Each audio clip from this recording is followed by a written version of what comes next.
Belief is easy to claim. Obedience is hard to live. And most people don't realize the difference because modern faith trained us to stop at belief. You can believe something is true without letting it change your life. You can believe in Elohim and still live exactly how you want. But obedience doesn't allow that. Obedience interferes. It interrupts habits. It challenges relationships. It exposes priorities. And that's why obedience feels heavier than belief. Not because it's wrong, but because it's real. If you've ever believed deeply, yet felt resistance when it came time to obey, this video is for you. Belief happens in the mind. It's internal, private, safe. You can believe something quietly, and no one has to know. You can believe and still fit in. Believe and still be liked. Believe and still avoid change. Obedience doesn't work that way. Obedience moves outward. It changes what you do, what you stop doing, what you tolerate, what you walk away from. Belief asks, do I agree? Obedience asks, will I submit? And submission is where resistance begins. Belief requires no loss. Obedience always does. You don't lose friends for believing quietly. You don't lose comfort for agreeing internally. But obedience? Obedience costs. It costs convenience, approval, familiarity, control. That's why belief is celebrated and obedience is explained away. Modern systems prefer belief because belief doesn't disrupt the system. Obedience does. At its core, obedience is about authority. Who decides what's right? Who defines truth? Who sets the standard? Belief allows you to stay in charge. You could believe in Yahuah while still deciding which instructions matter. Obedience removes that illusion. Obedience says, you are not the authority, and that is deeply uncomfortable for the human heart. Many people think obedience feels hard because it's restrictive, but that's not true. It feels hard because it exposes attachment. Anything you struggle to surrender has already claimed space in your heart. Obedience reveals what you're attached to, what you're afraid to lose, what you secretly protect. Belief doesn't touch those things. Obedience does. Scripture does not define faith as agreement. Faith is action. Faith moves. Faith responds. Faith obeys. Belief without obedience was never the biblical model. That version of faith is modern. Yahuah didn't ask people to agree with him. He said, follow me. Following requires movement, and movement requires leaving something behind. Most people stop at belief because belief feels complete. You feel spiritual. You feel secure. You feel settled. Obedience feels unfinished, messy, uncertain. Belief gives answers. Obedience asks questions. Belief closes the book. Obedience opens a path, and paths are unpredictable. Obedience often complicates life first. You start saying no to things you once said yes to. You start questioning what you once accepted. You start feeling out of place where you once belonged. That phase feels heavy, not because obedience is wrong, but because transition always is. Clarity comes later. Peace comes later. Obedience is front-loaded with discomfort and back-loaded with peace. Belief gathers crowds. Obedience filters them. Agreement attracts people. Conviction separates them. When you obey, you don't need to announce it. Your life announces it for you, and people feel it, not because you're judging, but because your obedience highlights choices. That creates distance. Yahuah never hid the cost of obedience. He said the path was narrow. He said few would choose it. He said following him would divide households. Not because truth is cruel, but because obedience exposes priorities. He didn't lower the standard to keep crowds. He let them leave. Grace was never permission to ignore instruction. Grace removes condemnation, not responsibility. Grace empowers obedience. It does not replace it. If grace eliminated obedience, there would have been no reason for instruction at all. Obedience isn't legalism. Obedience is alignment. There's a unique discomfort. That comes from knowing what to do, but not doing it. That tension isn't punishment. It's conviction. Belief soothes the mind. Obedience settles the soul. Until obedience is chosen, rest remains partial. Obedience is rarely dramatic. It's quiet, daily, often unseen. It's choosing truth when it costs you. It's walking away when no one applauds. It's staying consistent when no one notices. That's why it's powerful. The narrow path isn't narrow to restrict. It's narrow to refine. Wide paths accommodate everyone. Narrow paths transform those who walk them. If obedience feels difficult, it's because it's shaping you. If obedience feels harder than belief, you're not broken. You're honest. Belief costs nothing. Obedience costs everything and gives back more than belief ever could. One of the hardest truths to accept is this: you can genuinely believe and still be disobedient. Belief does not automatically produce obedience. Many people assume it does, because that's what we were taught. If you believe enough, you're fine. If your heart is sincere, that's what matters. If you love Elohim, that's all he wants. But Scripture never supports belief that stops short of action. Belief that doesn't move, doesn't transform. It reassures, but it does not realign. That's why belief can live comfortably inside disobedience, because belief asks nothing more than agreement. The heart doesn't resist obedience because obedience is evil. It resists because obedience threatens autonomy. The human heart wants control. Even when it believes in Yahuah, it still wants to negotiate. I'll obey here, but not there. I'll follow this instruction, but that one feels extreme. I'll submit, as long as it doesn't disrupt my life too much. That's not rebellion in appearance.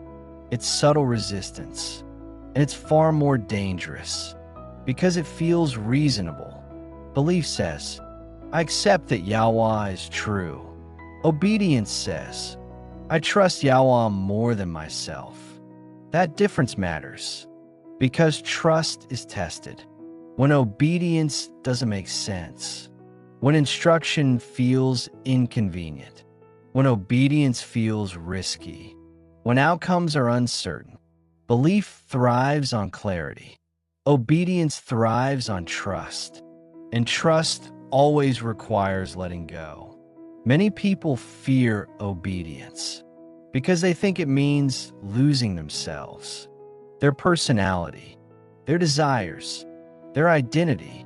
But obedience doesn't erase who you are. It reveals who you were created to be. What actually gets lost is the version of yourself built around comfort, approval, and control. That loss feels painful because attachment always does. But what replaces it is alignment. Belief often feels finished. I believe I arrived. Obedience never feels complete. It unfolds, step by step, layer by layer, season by season. That can feel exhausting because obedience requires listening continuously, not just once. And listening means staying teachable. Modern faith emphasizes reassurance. You're okay. You're accepted. You're covered. All of that can be true, but incomplete, because reassurance without instruction creates spiritual stagnation. If no obedience is expected, no transformation is required. And if no transformation is required, belief becomes cosmetic. This is important. Obedience does not grow from condemnation. Condemnation produces fear. Fear produces avoidance. Obedience grows from conviction. Conviction invites response. It doesn't say, "You're hopeless." It says, "There's more." Belief often avoids conviction by calling it legalism or judgment. But conviction is the doorway to obedience. Delayed obedience feels easier because it postpones discomfort. I'll do it later, when I'm ready, when it's clearer. But delayed obedience creates internal unrest.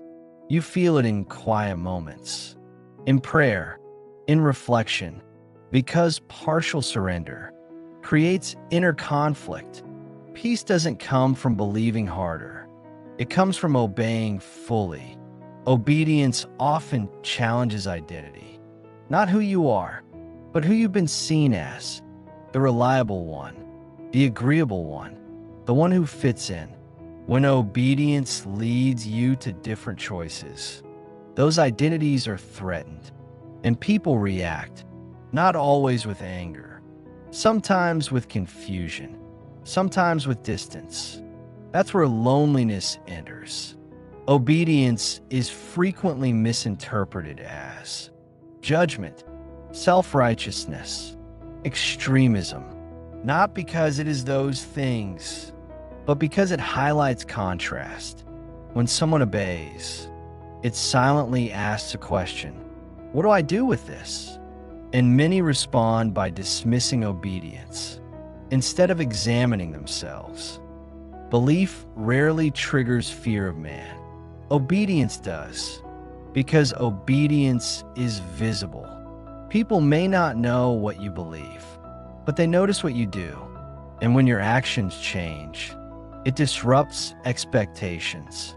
Fear of man often disguises itself as wisdom. I don't want to offend.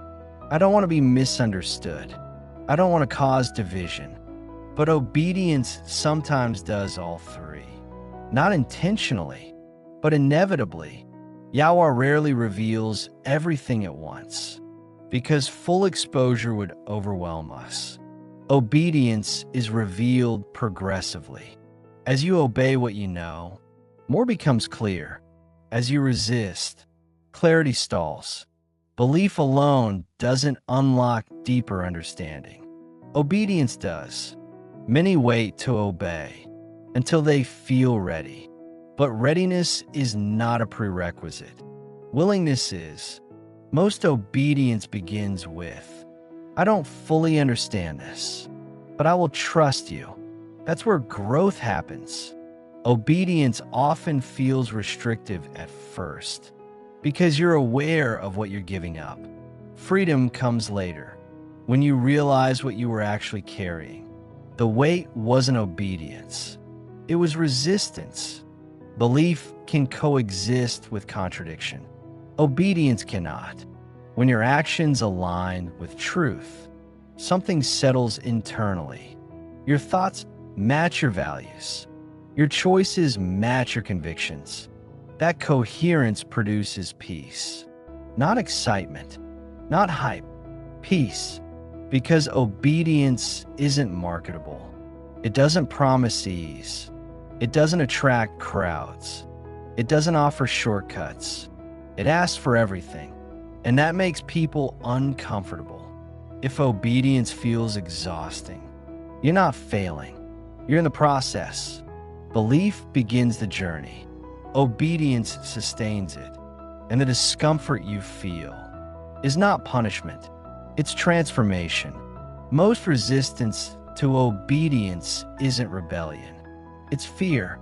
fear of being wrong, fear of losing people, fear of missing out, fear of standing alone. Obedience forces those fears into the open. Belief allows fear to remain hidden. Obedience requires it to be faced. That's why obedience feels intense, because it brings everything into the light. Obedience doesn't isolate you from people. It isolates you from agreement. You begin to see differently. You move differently. You respond differently. And when alignment shifts, distance follows. Not because you left people, but because paths diverged. This isn't punishment. It's pruning. At some point, obedience removes the things you leaned on. Approval, validation, belonging through sameness. Not to leave you empty, but to reveal what was holding you up instead of Yahuah. When those supports fall, obedience feels terrifying. But that's when trust becomes real. Obedience reshapes identity, not by adding labels, but by removing illusions. You stop defining yourself by roles, reactions, reputation, and begin defining yourself by alignment. Who you are when no one agrees with you, who you are when obedience costs you, who you are when truth stands alone. That is where identity solidifies. Loneliness feels like abandonment. Being set apart feels purposeful, even when it's quiet. Obedience often removes noise before it provides community, because clarity requires stillness. Those who walk this path eventually recognize one another, but rarely at the beginning. Belief comforts the mind. Obedience settles the soul. When your actions align with truth, inner conflict dissolves. You stop negotiating internally. You stop explaining yourself constantly. You stop seeking reassurance. Not because life is easy, but because you're anchored. Obedience teaches patience, not passive waiting, but active trust. You learn to walk without applause, to obey without immediate results, to trust without visible confirmation. That patience becomes strength. When obedience becomes your anchor, you stop reacting to every opinion because your direction is settled. Approval loses power. Criticism loses sting. Not because you don't feel, but because you're not driven by it. Over time, obedience produces clarity, peace, discernment, stability, not instantly, not dramatically, but deeply. You begin to recognize truth quickly. You waste less energy. You stand firmer. That's the fruit. Obedience costs comfort, but gives coherence. Obedience costs familiarity, but gives purpose. Obedience costs approval, but gives peace. Belief alone can't do that. If obedience has made your path quieter, you're not forgotten. If it has cost you friendships, you're not rejected. If it has stripped certainty, you're not lost. You're being refined, and refinement is never loud. Obedience is not flawless execution. It's consistent surrender. You will stumble. You will question. You will grow. What matters is direction, not perfection. Eventually, obedience stops feeling heavy, not because the standard lowers, but because resistance ends. The burden wasn't instruction. It was the struggle against it. And when that ends, peace begins, because obedience cannot be outsourced. It cannot be crowdsourced. It cannot be inherited. Each person must choose it, and most prefer belief, because belief asks less. If obedience feels harder than belief, it's because belief can remain theoretical. Obedience makes truth tangible. It changes how you live. It changes how you relate. It changes how you see yourself. And that kind of change is never comfortable at first, but it is always worth it. If this teaching resonated with you, subscribe to this channel. This space is for those choosing obedience, even when it's lonely. And share this video with someone who believes deeply, but is struggling to walk it out. Truth becomes lighter when it's carried together